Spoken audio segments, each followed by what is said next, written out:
네, 안녕하세요. 노선우입니다. 지난주 주식시장 참으로 힘든 한 주 보내시느라고 수고들 많으셨습니다. 코스피 지수가 정말 지난주 월화수목금 반등다운 반등이 없었죠. 사실은 이제 화요일날 양봉 이후에 수요일날이 좀 치고 나가줘야 되는 날이었거든요. 수요일날이 어떻게 보면 1960포인트대에서 한 2000포인트대 한 번 정도 치고 나가주면서 좀 반등시 비중을 줄여야 될 자리였던 것 같은데, 수요일날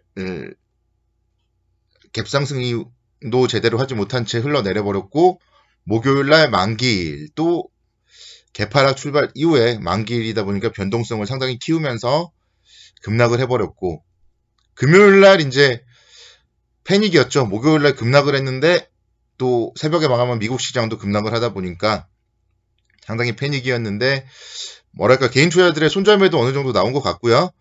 그런 물량들에 따라서 1680포인트대 저점을 찍고 또 오후장 들어서는 낙폭을 좀 상당히 줄이는 모습을 보였습니다. 낙폭이 워낙 가대했고 그에 따라서 연기금의 매수세라던가 저점 매수세 유입 등이 되면서 지수는 1771포인트 정도까지 회복을 했습니다. 그리고 미국 시장 쪽 보시면은 다행이었죠.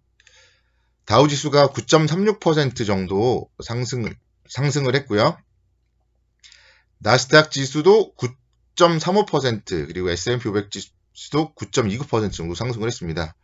그래서 뭔가 특이점이 없다면은 밤 사이에 특이점만 없다면은 일단은 내일 국내 주시장은 갭상승 출발을 할 걸로 예상을 하고 있어요. 그래서 낙폭이 크기 때문에 당연히 갭상승 출발을 해야 되고 갭상승 출발을 한다고 해도 아마 매도할 수는 없을 투자자분들이 더 많을 것 같습니다.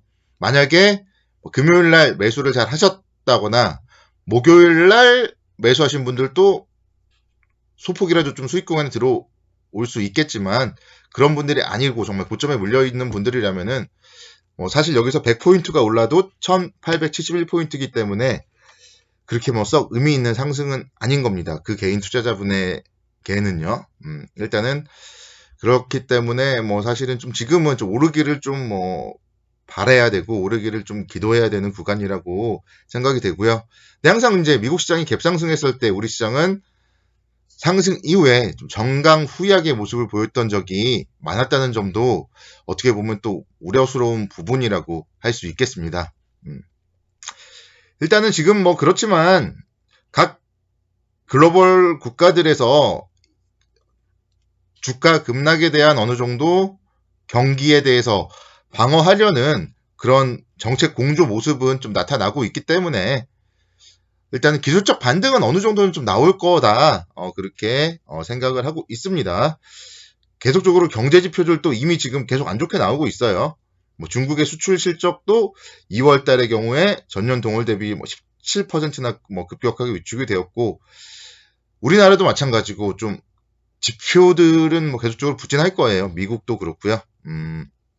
그렇기 때문에 경기에 대한 지표 부진을 경제 지표들을 계속 발표하면서 경기 부양책을 계속 발표하면서 반등으로 좀 이끌려는 움직임을 보일 것이고 과연 그 싸움에서 매수 세력이 승리할 것인가 매도 세력이 승리할 것인가 일단 그 부분이 좀 지금은 키포인트라 변동성이 좀 확대가 될 것이기 때문에 안전벨트 잘 매고 손잡이 꽉 잡고 있어야 되는 시장이다. 그렇게 보십니다. 일단 지금 상황 봤을 때 사실은 금요일날 같은 경우도 정말 삼성전자를 저점에서 매수하는 투자자분들은 좀 상당히 많이 봤는데요. 반면에 고점에서 물려있는 분들이라면은 손절했다 이런 글들도 상당히 많이 봤어요. 그래서 지금은 좀 손절매 하기는 일단은 좀 늦은 구간이 아닌가. 제가 수요일날 밤에까지는 말씀을 드렸었죠. 뭐랄까 반등을 했다가 다시 되밀릴 때는 손절을 어느 정도는 이제 생각하고 좀 목요일날 정도 매수해보자 이렇게 말씀을 드렸었는데 목요일날 매수를 그에 따라서 할 수 있었겠지만 이제 금요일날 손절매할 수 있는 자리는 아니거든요. 개파락이 6% 나오는데 거기서부터 손절매를 했을 때 손실을 키울 수는 없는 거고요. 그래서 기다리는 게 사실은 지금은 좀 정답이었고 내일부터 이제 반등이 어느 정도 나올지에 따라서 반등 시 비중 축소가 일단 지금은 좀 정답인 것 같아요. 그래서 만약에 금요일이라던가 목요일날 매수하신 분들은 이제 수익 구간에 들어서면은 각자 역량에 따라서 수익을 좀 실현을 하시면은 뭐 될 것이고요. 그 부분은 수익 실현이니까. 좀 물리신 분들이라면은 비중이 높으신 분들은 좀 비중을 줄여 나가셔야 돼요. 그래서 제가 생각하는 포인트는 한 1900포인트 정도에서부터는 좀 비중을 50% 이하로는 일단은 줄여 나가야 되지 않을까 그렇게 판단이 됩니다. 17일부터 19일이 미국 FOMC 회의예요. 지금 FOMC 회의에서 금리 인하 얘기들이 뭐 나오고 있는데요. 그 부분에 대해서는 좀 월봉을 통해서 제가 설명을 드리도록 하겠습니다. 금리를 공격적으로 인하했던 시기가 2008년도가 있었어요. 여러분들 2008년도에 주식 투자를 했던 분들이라면 정말 잊지 못하실 겁니다. 2007년도에 2000포인트 때까지 가던 주식시장이 2008년도 1월 달에 이제 11월 달부터 급락을 했고 2007년도 그리고 2008년도에는 뭐 상당히 좀 어려웠죠. 그래서 2008년도 1월 달 제가 동그라미 쳐놓은 1월 달에 연준에서 긴급 회의를 통해서 금리를 75bp 낮췄고요. 그리고 또다시 이제 FOMC 회의에서 50bp를 인하했어요. 뭐 이때 같은 경우는 그런 정책 이후에 단기적으로 반등은 했지만 결국은 다시 892포인트까지 밀렸다. 일단은 그 부분을 한번 생각을 해 보셔야 되고요. 이렇게 밀리니까 2008년도 10월 달에 또다시 연준이 긴급회의를 통해서 50bp 인하를 했고 같은 달 FOMC에서 50bp를 낮춘 적이 있어요. 이때는 역사적 바닥이 만들어졌었죠. 그래서 지금도 이제 긴급회의를 통해서 금리를 한번 낮췄고 이번 FOMC 회의에서 금리를 낮춘다면은 2008년도와 좀 비슷한 상황인데요. 1월이 될지 10월이 될지는 지나고 보면 또 역사가 판단을 할 것입니다. 그래서 1월의 경우에도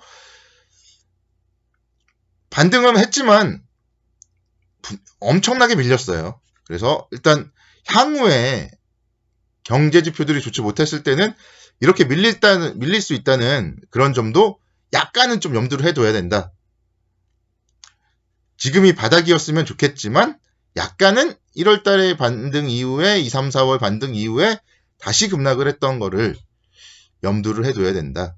그래서 어떻게 보면은 이거는 이제 단기적으로 우리가 좀 아프고 했을 때 영양제 같은 거 많이 먹고 뭐 링게르 같은 거 많이 맞고 해도 단기적으로 건강해질 수는 있겠지만 결국은 밥을 잘 먹고 운동도 하고 그래야지 건강해지는 것이 영양제만 맞고 링게르만 맞고 건강해지면은 다시 또 아플 수 있다는 거죠. 그래서 이런 금리 인하에 대해서 이번에 정말 좀 잘 생각을 해 보셔야 되고 일단은 반등은 할 거예요. 경제 지표들을 계속적으로 안 좋게 나오는 구간이기 때문에 경기 부양책을 계속 쓰면은 반등을 할 것인데 기술적 반등에서 일단은 좀 물린 거에 대해서는 좀 어느 정도 정리는 하고 50% 정도까지는 정리를 하고 여력을 좀 만들자. 그렇게 좀 길게 좀 포인트를 삼아 보고 싶습니다. 그래서 반등 시에 최대한 이제 비중을 줄여 나가는 전략 세워드리겠고요. 그리고 혹시 뭐 계속적으로 밀린다고 하면 역시 그것도 리스크 관리를 해야 되겠죠. 그거에 대해서도 이제 월봉상 제가 그림을 그려놨는데 2011년도에 유럽 재정 위기 때 1644포인트가 저점이었어요. 그래서 어떻게 보면은 지금의 가장 해피한 시나리오는 박스권 움직임 속에서 금요일 저점을 지켜주면서 쌍바닥 정도가 나올 때가 매수 포인트가 아닐까 생각이 되는데 그거는 좀 이제 행복한 시나리오고요. 외국인들의 매수세가 유입되고 쌍바닥이 나왔을 때 그때는 좀 안정적인 이제 매수 포인트가 될 수 있을 것입니다. 그렇지만 또 최악의 경우를 가정을 해봤을 때는 역시 리스크 관리도 병행을 해야 돼요. 그래서 2011년도 저점을 깼을 때는 좀 리스크 관리도 필요하다. 일단 그렇게 오늘은 좀 큰 그림을 그려드리도록 하겠습니다. 지금 뭐랄까 종목 추천할 타이밍은 아닌 것 같아요. 여러분들이 많이 어차피 물려있기 때문에 그래서 좀 큰 그림 지수에 대해서 오늘은 좀 세워드렸으니까 한번 잘 참고해보시고 특히 FOMC 회의에 대한 부분들 잘 한번 머릿속에 염두해 두시고 성공 투자를 기원하겠습니다. 감사합니다.